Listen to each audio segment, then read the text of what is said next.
Hello again. Grateful that you stayed on with us. This is Breakfast Daily live on ChannelOne television. Time now for our news review segment. Like I mentioned, a number of issues making the rounds in the news cycle. We've been touching on a few of them, and then we'll bring you perspectives to it, all right? I'm joined in studio by the former Assistant Secretary at the Office of the former President, Ibrahim Ajay. Good morning, Ibrahim. And that's for a very good morning to you as well. Good morning to you. I trust you're keeping well. Alhamdulillah, we thank God. We give thanks. We give thanks in all things. How was the weekend? The weekend was good, quiet. I spent, the weekend with my daughters. Beautiful. My wife. My son's in Canada. He's studying, so there's a lot of interactions. There was no, I can't call it business, so to speak, in terms of politics. So I had a nice family time, and we enjoyed the rain. Showers of blessings. We had some thunderstorms over the weekend in Teshi, Lejokuku. So, yeah, we're good. You don't have any plans of joining the thank you tour? Yes, I'll be there. When? Oh, the thank you tour. The I thought you meant the demo. No, the thank you tour. No, I mean the thank you tour, you have a select number of people. Right. At some point when they come into a greater crowd, definitely you go and do that. Because I think it's important, Nana, and we've discussed it, not particularly my contribution here, but I think other media and other personalities within the NPP. A thank you tour is something that we do throughout every cycle. And everyone does it. And everyone does it. Every party does Nobody should feel agitated, oh, this went wrong. You cannot somehow control every permutation of what happens. Yeah. But the fact that we want to acknowledge the people, generally Ghanaians, thank you for voting for us, thank you for campaigning for us. That's essentially the Ghanaian character. Even on a personal level, somebody helps you with whatever it is. You call in the morning, oh, Charlie, for what they've done. Yeah. Do you get me? And so the thank you tour is characteristic, not just of MPP, but I think of Ghanaian politics. It's something that others, I think, should emulate. I'm talking other jurisdictions. So it's a very good thing. Very well. Yeah. Well, let's look at the big one for today. Your party, the New Patriotic Party, is leading other political parties to hit the streets to protest the suspension of the Chief Justice and what may likely be, or otherwise, her removal from office as CJ. I'm referring to her ladyship, Gertrude Torkornoo. We know that a number of events have happened already. Petitions received by the president, same sent to the Council of State. Chief Justice has had the opportunity to respond. Prima facie case established against her. Subsequent suspension, a committee set up. We await the hearings, of course, but your party is leading other political parties to hit the streets. Why? Thank you very much. I think it's important. Let's understand the personality involved. I'm talking the Chief Justice. Right. In the absence of the President, the Vice President, the Speaker of Parliament. Who then is in charge of Ghana? Is it not the Chief Justice? The Chief Justice. I'm not saying in any way, shape or form that position somehow inoculates them or makes any Chief Justice immune from Article 146. It's there. But you've got to look at let's say, the prima facie evidence, as we say, and then the merits of the petition. You've got to really examine thoroughly. And I mean, once a petition has been given, you have to respond. I'm talking the President. And then it goes on to who? The Council of State, am I right? State, yeah. And we've got to really determine the integrity of the petition. I'm not here to be judge and jury and say, no, these areas you cannot petition. You can petition.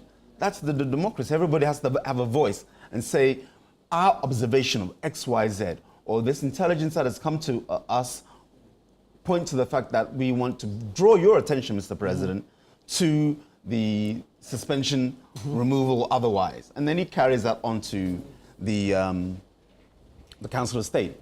But I think my concern, personally, is that the integrity of the petition, you're alleging that some panels or some panels have been impaneled or a repositioning of the paneling, am I right? Issues of financial misappropriation have come to the fore, am I right? These are regarding her travels.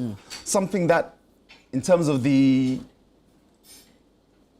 word I want to use is that she did not travel outside of the protocols given to her. Those protocols, back in 2019, okay, were established. This is what you can do travel-wise. Right. So the travel policy for the judiciary. Yeah. She was following protocol. I understand, again, from the intel that we've received, when I say the intel, the information that is in the public domain, that those excesses financially have been retired. Right. So you can see that there's been due diligence on her part.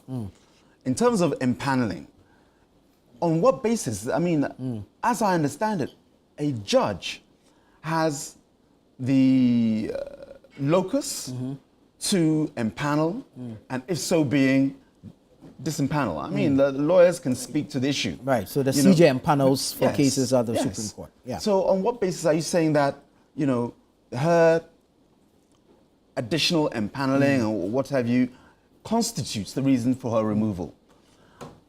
So you think the petition doesn't meet the threshold? For me personally, you can petition, that is our right. And I think it's important that Article 146 is there. After all, a president can be impeached. Yeah, true. Am I right? Yeah. So why, if a president can be impeached, chiefs can be destooled, chiefs can be unskinned, am I right? I mean, nobody is above the law, whether it's natural justice or natural law or indeed, in fact, the codified law. Yeah. So I want my submission and those listening to me to understand the import of my submission. Nobody is untouchable. Right. But give good reason. And when somebody gives a reason, I'm not saying a reason is frivolous, but there needs to be further interrogation. Because what happens, depending on the personality, when certain personalities are affected, internationally, it affects our standing. Yeah. People say that there's interference in the judiciary. Are you following me? And that's actually what your party is alleging. yes. You know, if you do the due diligence beforehand, you don't have to suspend, because the moment you suspend, it's somehow sending a message that we found enough prima facie evidence to suspend you. Now, suspension doesn't mean you're guilty. No. It doesn't mean you're innocent either. No. But given the personality and the position, there's no way in which the Chief Justice can interfere with the Council of State and their investigations moving forward, as I see it. You get me? There is some kind of ring fence of that committee and those institutions and personalities that will be instructed to look into the matter. And this committee will have 2 of her colleagues on there. Yes. So you think we don't ask her to step aside so she doesn't interfere with the work of that committee? I mean, you know, every court case, there will be some relationship with the judiciary and the case at hand. And we have to allow for our faith in our institutions to work. We have to just allow for that process. And if we find that there's been any interference, I mean, then there alone, that's a red flag for the person who initiates any kind of communication and what have you. You know, the fact that my colleagues are there, do you know if I get on with my colleagues or not? We're assuming, because that's the nomenclature, the word you use, that they're colleagues. Maybe they don't like each other. So we shouldn't assume that because you're my colleague, therefore, you know, let's say there's a case against me. You are on the panel, Elvis is on the panel. And she said, oh, no, you know, because Nana Tufo and Elvis are there, they're going to speak for Ibrahim. No, maybe that's not the case. Right. We have to allow the full complement of the judiciary and believe in their integrity to see things through, even with her still at post. You know, and sometimes you have to think of the bigger picture. Now, somebody will quickly say, oh, but what about Charlotte Osei? Electoral Commission. What about Loretta Lamptey? Yes. You've got to look at the ingredients of the cases against them. On Charlotte Osei, I think it was Dream Oval. There was a contract, which is, as I recall, I'm sure our viewers will correct me if I'm wrong. There was a contract, and the company was Dream Oval, whereby there was conflict of interest regarding Charlotte Osei. On that's one aspect of the petition, as I recall. And so there you can see that there's clearly financial, let's say, fiduciary rules were not followed. We know that where you have a conflict of interest, you recuse yourself. You don't even allow a party or a business entity for which you are linked to be part of a tender. I'm just focusing on Charlotte to say. That you oversee. That you oversee. Sometimes you have to say, no, right. I cannot be a member of this award committee. So let other people do it because I know the company that is tendering for the contract. I'm talking Charlotte to say. So I'm just saying that the validity, the integrity of the petition itself needs to be looked at. Article 146 is there. It's there to protect all of us, just like our ability to impeach a president. It's there for society's common good, so that there can be no dictator, quote unquote. But I'll end my submission here. Right. My concern is that allow due process to follow through before the suspension, because the suspension sends a signal. Had due process been followed, you may find that. I mean, not to catch you, but you mentioned the due process, so that's why I'm coming to this question. Is it the petition you're unhappy with, or is it the president following through with his constitutionally mandated duty? No, the president has to follow through. You're handcuffed. Exactly. You don't have, how can I call it? The room to maneuver. Per what the Constitution says. You need to respect the Constitution. You have to respect it. But I'm saying that when you take a decision, ultra virus, to suspend. Now you'll tell me that, yeah, the Council of State said prima facie suspend. Again, the Council of State are not somehow immune or infallible. And sometimes you have to look at the personality, the position, and say, okay, let's take this. Let the person stay post while we look into it. Let me give you an example. When a petition to impeach the president is done, I don't know the full processes, but upon submission of a petition, should we now tell the president to step aside and let the vice president take over? Well, let's find out. I'm not sure if the Constitution makes room for that. I know, but I'm just saying. But in the case of the CJ, the Constitution makes room for that. But I just want to extrapolate it to understand. I mean, if it's not existent in the Constitution, then I understand. But the Constitution is an organic entity. Right. It's not set in stone. It breathes. Who knows? Per my submission, maybe tomorrow somebody will say, you know what? Let's amend this. What is replete in the Constitution? Amendments. 1960, 1957, 1970. The Constitution is not set in stone. So I'm just opening up that discussion. Discussion helps us to more intelligently look at an issue without bias. Right. If we can hypothetically say, what would happen if this was done with the president? Very well. Should we change it so that once a petition is received, let's say by the Speaker of Parliament, or the vice president, the president should step aside while we look into the matter? I think the thing is you allow the process. Let's look into the merits or the demerits of the petition. Upon conclusion, then we know whether the president can be impeached or not. That same process is what I'm asking that should have been done in the case of the Chief Justice. Well, I mean, the Constitution is clear on what happens regarding the Chief Justice. I understand. So, I don't know. Yeah. But let me say good morning to Elvis Darkon. He's the editor of the News Center newspaper, newscenter.com. Good morning, Elvis. Good morning. Good to have you. Thank you. Looking bright, too. Elvisco. The MPP is hitting the streets this morning along with other political parties. The Chief Justice, I mean, a person of her caliber and, of course, her knowledge of the law. You think she can hold her own against or in front of any committee that is set up to look into all these petitions that have been brought against her? For which reason a political party and others should hit the streets? Is this necessary? I mean, irrespective of it being the right of Ghanaians to demonstrate. Nobody can determine what is necessary for somebody who wants to go on a demonstration. The Constitution guarantees the right. So whether you agree or disagree with me, it's my right to protest. To demonstrate. So it doesn't matter whether you agree with me on the reason I'm going to protest. I feel that the issue at stake I want to protest, I will protest. So the issue of whether people think that somebody should demonstrate, it's neither here nor there.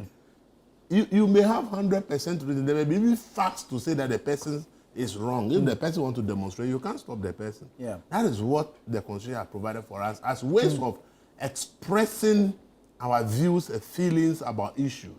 So you don't necessarily need to establish that you are right before you go on demonstration. Wrong. You understand? So that issue is neither here nor there.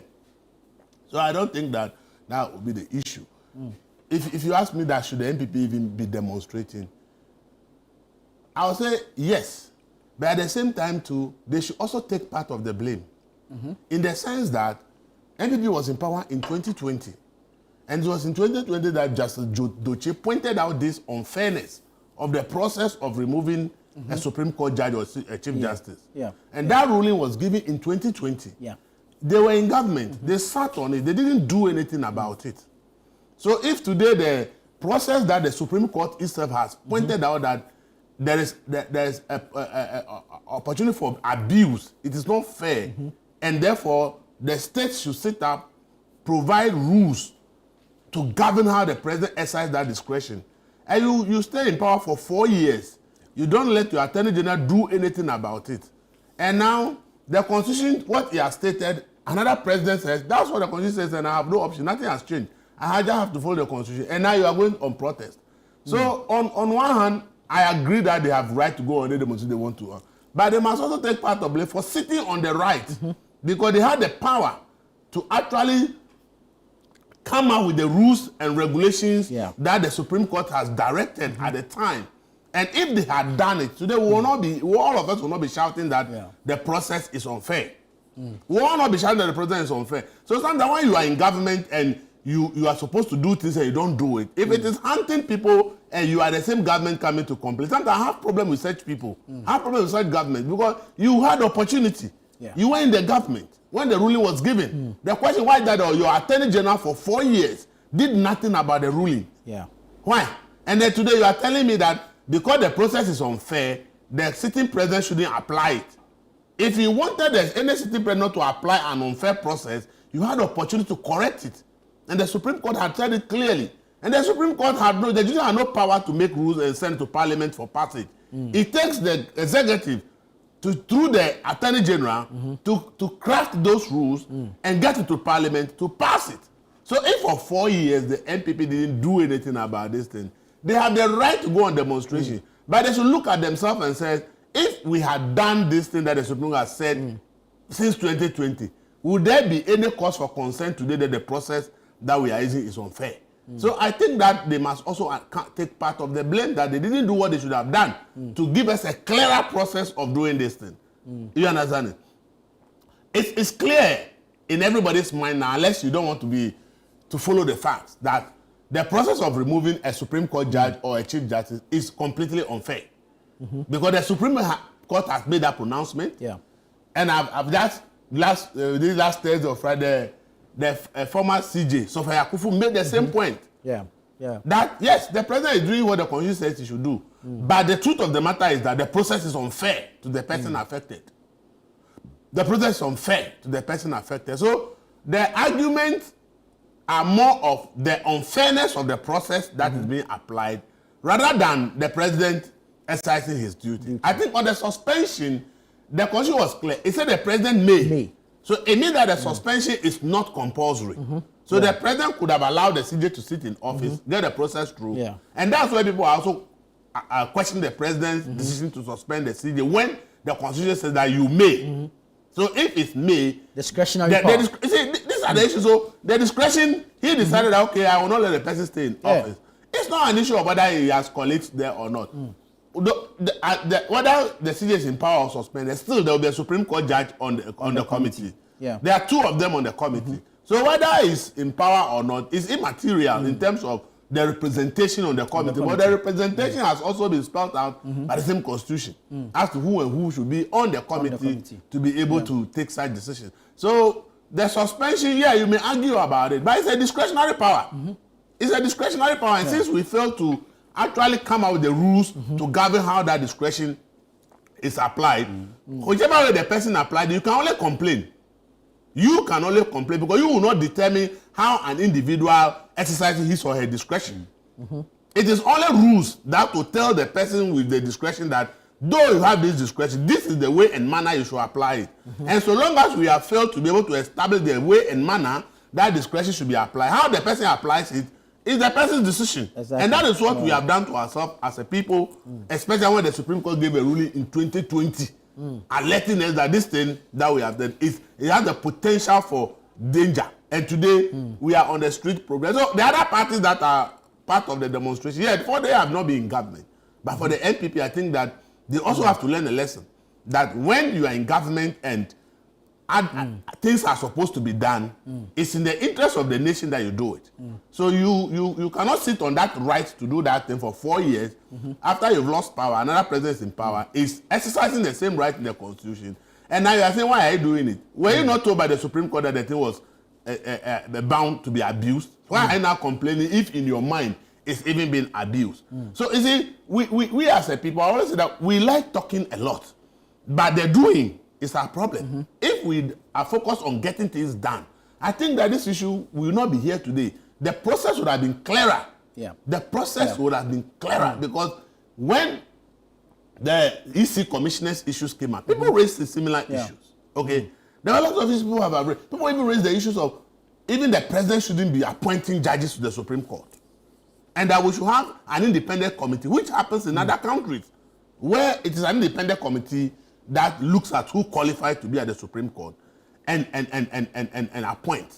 And I think that it should not only end on this issue because there are still thorny issues we need to look at critically. Even how the Judicial Council exercises its power to appoint who become the next Supreme Court judge. Because clearly, if somebody says that it's not partisan, it's the Judicial Council, on one point I agree, but on another point I disagree.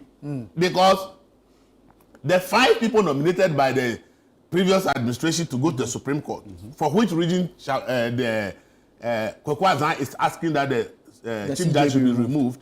The list provided by President Mahama, now none of those 5 people featured in the list. So the question is, how is it that one group of people find that these people are qualified for the Supreme Court? Another group of people think that these ones are the ones who are qualified. It means that even in that process, there's some arbitrariness and abuse in that process. Yes. Why can't we just make it rigid that it should be the most senior person in the judiciary, irrespective of how you look at it? If it's the most senior person in the judiciary or at the before qualifying the Supreme Court, once it's these are the processes, and therefore it doesn't lend itself to discretion by the Judicial Council. And then if you look at it, this person came this year, and these are the reasons why this person qualified to go to the Supreme Court, and it's direct, rather than this thing that we have. Well, right now, clearly, anybody can say, "Oh, how come the previous government thought that 5 people qualified to go to the Supreme Court, and when there's a change of government, the new government thinks that those 5 are not qualified to go to the Supreme Court, but 7 other people are qualified to go to the Supreme Court." Clearly, you are creating doubts in the mind of people like me, who does not know any much about the law, who does not know how the Judicial Council come about this operation. But I question myself and says, how is it that 5 at a point qualified and they were not sent because there were issues? Now, a new government comes and says, I don't think those 5 are qualified for the Supreme Court. I think that these 7 are the ones that are qualified. So clearly within the judiciary, there's a problem. There's a problem, and they know that there is favoritism in appointing who gets promotion in the judiciary. And this is not an issue that the executive should be blamed for. This is a situation that the judiciary itself should be blamed for. They should be able to say, no, we think that there is a discretion in the system. It is being abused this way. We think that this is the way to handle it. And they should come out with, Judicial Council has every right to come out with reforms. To say that the way that and manner people are appointed in terms of promotions, we have identified that from the superior court, because a certain role has to be played by the president, it led itself to abuse A, B, C, D. And we think that the judiciary should be insulated from such abuses. And that we are coming up with A, B, C, D, that the discretion which the president has should be governed by A, B, C, D, and that there should never be a situation where somebody who is junior will become a Supreme Court judge to a senior who should have been there before him. And this is what we have seen. People talk about Justice Dennis Ejay. People make the argument, the man should have been the Supreme Court long ago. The question is why is it that he has not been there, and people junior than him have made it. So clearly, we will be blaming the executive for things that the judiciary itself is responsible for. And if they are the judiciary, and all these abuses of the discretion in terms of promotions and the rest are happening, then they, the judiciary themselves, should realize that they have the work to do to fix those loopholes so that the process becomes very fair. Because the moment there's a length to abuse, that is what leads to people going to the executive to go and lobby Exactly. That is what lens people go to go and lobby and said, oh, I'm senior to this person, but they have promoted him A, B, C, D, and I'm still in the same. So if you come, you also have to promote me. So the judicial now become political organization where each judge who believes that is being unfairly treated is now going to resort to politics. A party that may favor them when they come. He realized clearly that if I want to stay clear in the middle, not to associate myself with any of the parties, I may remain in the same position till I go on retirement because my promotion will never come because whichever party comes is promoting specific people. So I also have to align myself. And I think the judiciary need to take notice of this and address it. And it's not only the judiciary. If you go to all public organizations, that is what we are seeing. And I think as a country, if we want the country to move on meritocracy, people who have worked for the nation and they qualify and they are the people who should be promoted, we should find a way of dealing with it. Yes, the CJ is a political appointment, but I don't think that aside the CJ, other Supreme Court appointments should be political. Because I think that those ones don't have anything to do with politics. The commander of the CDS, IGP will be political. But I don't see how a one-star general should jump to become a CDS when there are 2 or 3 or 4 star general, and then automatically they should all be retired. Right. And then these things that are happening, we are not paying attention. We are focusing only on the CG. But assuming it gets to the armed forces tomorrow, how are we going to address it? So it's about time that whatever the end outcome of this issue is, we should not leave it here. We should do a retrospection of ourselves as a country in the Fourth Republic and begin to take the decision. So for me, the process is ongoing. And whatever we are doing now, look, whatever the president will do at the end of the day, he will do. Because there is no rule that says you can do this or you cannot do this. The full decision is left the president to do. Thank you. But the question is, will this government take the steps to make sure that those rules that the Supreme Court called for in 2020 will be in place before they leave? Because if they don't, I can guarantee you that when there's a change of government, we are likely to see a similar thing. But if the democracy is to grow, we should do the right thing so that when there's a change of government, we don't come there again. Ibrahim, the issue of the discretionary power of the president. However, he acts on the advice of the Council of State. So it's not like it's a sole decision, an individual decision that he took to suspend the CJ. So you don't think this is still fair? Well, you see, Elvis made a fantastic submission. What you just asked me links to what, or relates to what Elvis just said. The Council of State is appointed by who? Is appointed by who? They go to an election. No, they're appointed by the president. Who are they appointed by the president? Yes. And you have to understand that they are closely affiliated to the ruling government of the day. Let's not try and deceive ourselves. The president... That there are no neutrals on there. No. You can be neutral in some corner, but behind the scenes, let's sometimes we have to be real to our politics. Elvis is speaking about statecraft. Statecraft is how you build a nation. And I love the submission that Elvis just made, because you look at one area and say, okay, now it's my time. But if we don't cure and codify the things that Elvis is making, I was sat here listening to him, I was so impressed, because Elvis has dispassionately given us a way in which to navigate these political biases, have institutions that work on meritocracy. Okay? So when you're talking about your question initially was about the discretionary power. And what should he do given that he works on the advice of the Council of State? So I just flipped it back and said that Council of State, the appointees are done by him.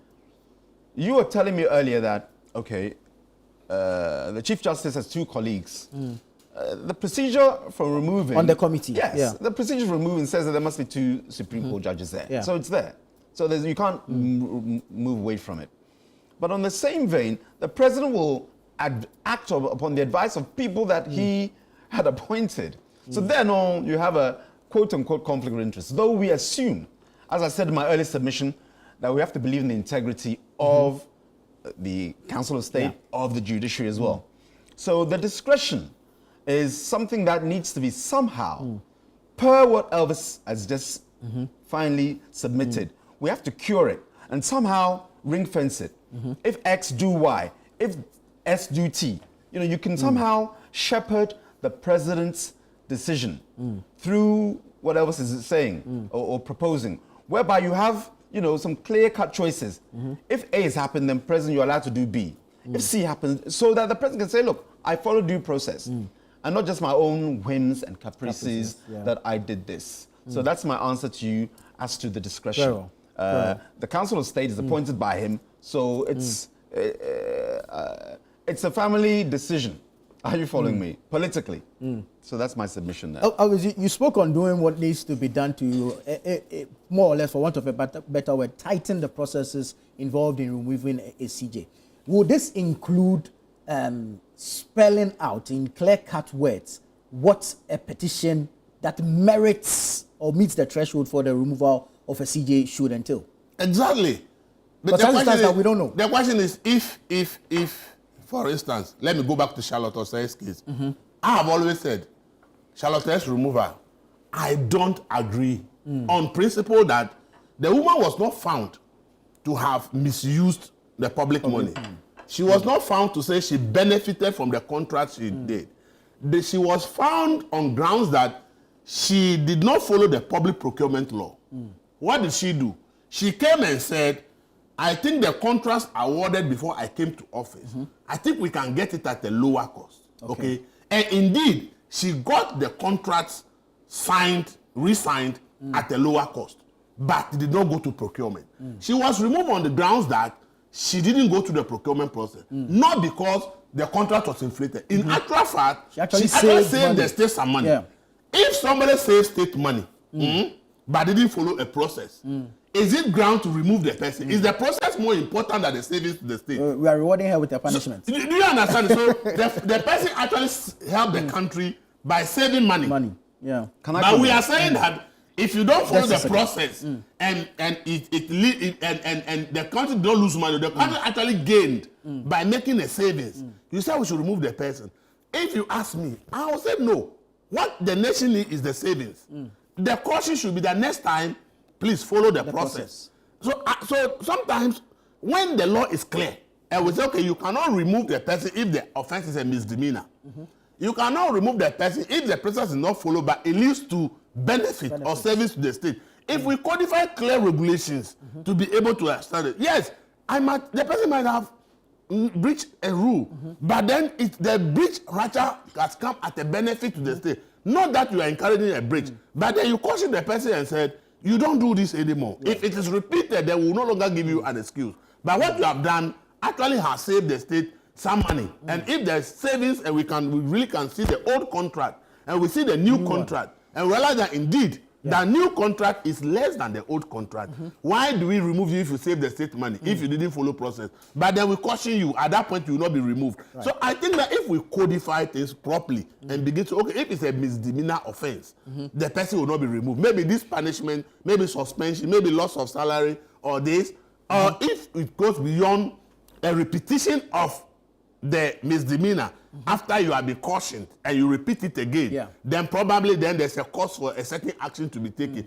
If we codify this and they are clear, then I will be so glad we do that. But as long as we fail to do that, then abuse will be there. So for me, if we talk about even the current CJ, if you ask me the issues I've read so far about all the petitions, in my own opinion, there's no grounds to remove her because Kwakwa's point, which the only one I think merits attention from the president, is that because it's the judiciary, if the judiciary set example by not following the process, it's a very bad precedent for the entire system because they are supposed to be making sure that people abide by the law. If they do, they don't do, they get punished. So if the CJ who will punish others for breach of processes, then the CJ should be removed, which I think that legally. But I, on my own, based on President Mahama now appointing even 7 more people to the Supreme Court, I've come to the conclusion that the effort by the CJ that they need more judges at the Supreme Court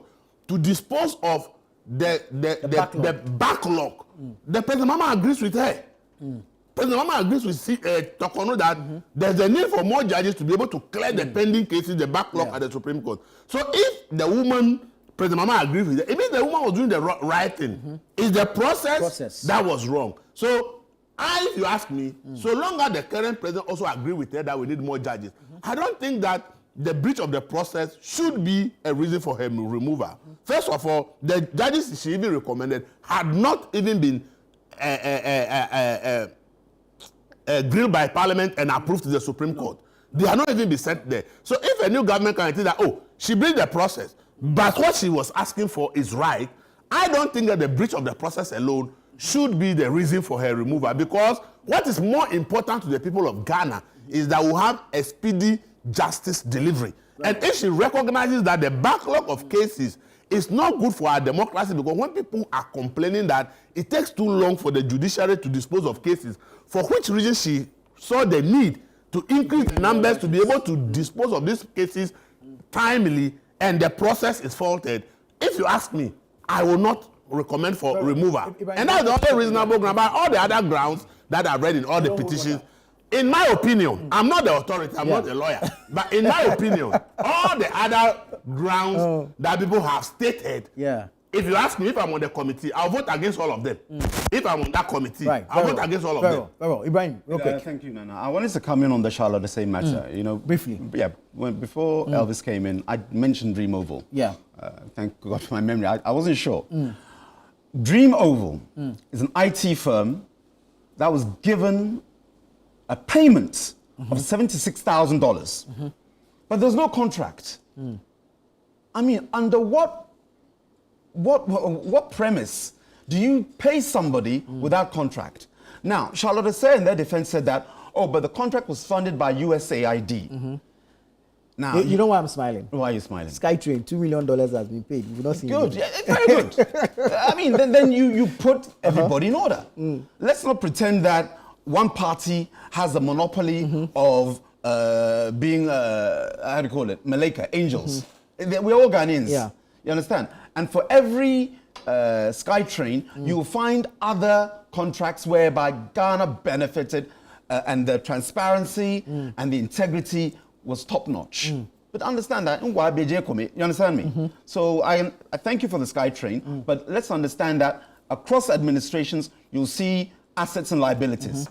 On the Charlotte Osei one, $76,000 were paid, no contract. And we should somehow assume that this is an oversight. And then your response was that, I'm talking the EC at the time, Charlotte Osei, the contract was funded by USAID. So you're following USAID's tendering policies. That is a blatant lie. The fact that I fund you, IMF is funding some of our programs. Does that mean we stop going through tendering? Oh, but IMF is funding us. So that's why we gave it to Nana Tufo. When you say breach of procurement, you sanitize what has happened. Can you imagine President John Dramani Mahama today? That ultimately save us some money. Oh, so, thank you. So President Mahama should work on that basis now. Give contracts to people who, per your estimation, are saving us money. But that's what he added. That she should be cautioned. When we do that, we undermine the very fabric of our democracy and the integrity. Because I got it cheaper, I can flout the law. Not necessarily. No, if it's cheaper, let them go through the proper processes. Right. Tender, evaluate, then we award you, then we pay you. Otherwise, let's now forget the tendering process. Per what Elvis is saying, that she saved us money. Sometimes all it takes is a matchstick to start a bushfire. Very well. Matchstick, Nana Tufo. Look at the size of the matchstick. Yeah. And it starts a bushfire. So if we want to go on that, Charlotte Osei should not have been removed. Charlie, come on, she saved us money. Every other institution follow route. Forget procurement. But that's not the law. So when you break the law, you suffer the consequences. That's not the law. So that's what Elvis should understand. No, that's why I said that caution. I didn't say let it go and say it's normal. Yeah. I added a caution. Okay. Yeah. This contract to Dream Over, the committee was not able to tell that the work was not done. Okay. So if I paid money for a work done and the work has been done, it's established the work has been done, because I did not follow process, it means that I should be punished. We are following process. What if we follow processes and we rather pay more? Is that what the statement? But indeed, so I am saying that on first attempt, I'm not saying that it's a system that should be allowed. I'm saying that when the person is found guilty of such a thing and it's a first attempt, let the person understand that, yes, you save us money. And we think that saving money for the state is also important. Right. But next time, if you repeat it, then we will take action. So that at first precaution, we let people understand. Right. We are building a system. So we always follow the process, okay? And then we rather end up losing money. Right. Nana, Paying more. I know we want to think that is the right thing. Nana, I know we want to go to the next topic, but it's important that I address this. Ghana is where it is, and indeed Africa is where it is today because of our indiscipline in certain things. In Singapore, we rave how beautiful the country is, very efficient. Lee Kuan Yew, from third world to first world. Discipline is what made Singapore what it is today. They don't say, oh, do you know what? You dropped that letter. Don't do it again. They're disciplining you. There's no 2 strikes and you're out. When we do that, and we've been doing that ever since. Is this applicable listen, all around? Yeah. To everyone? That's what I'm saying. Where you see it, we must address it. You can mention SkyTrain to me under MPP. Let's make sure that those processes where we can cure it.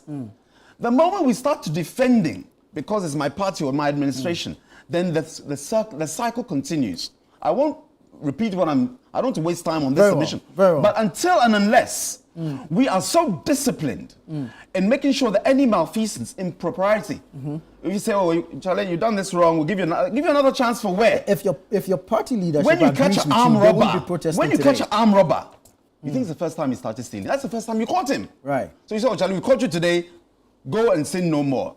For which country? Are we for real? On principle, if we are applying And that should apply to every administration. Then you shouldn't be demonstrating today. No, why?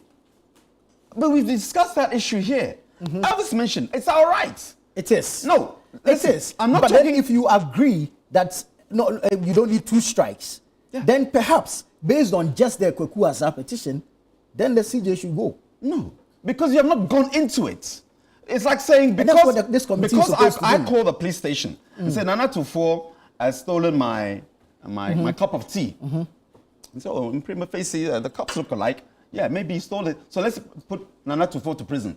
Not to prison. No, I'm just saying. But picked up for investigations. So we can put you in the cells. We can suspend you from society. Because we don't know that while you're in society, you've been doing something to change the cups. So you don't go and change the color of the cup. Good.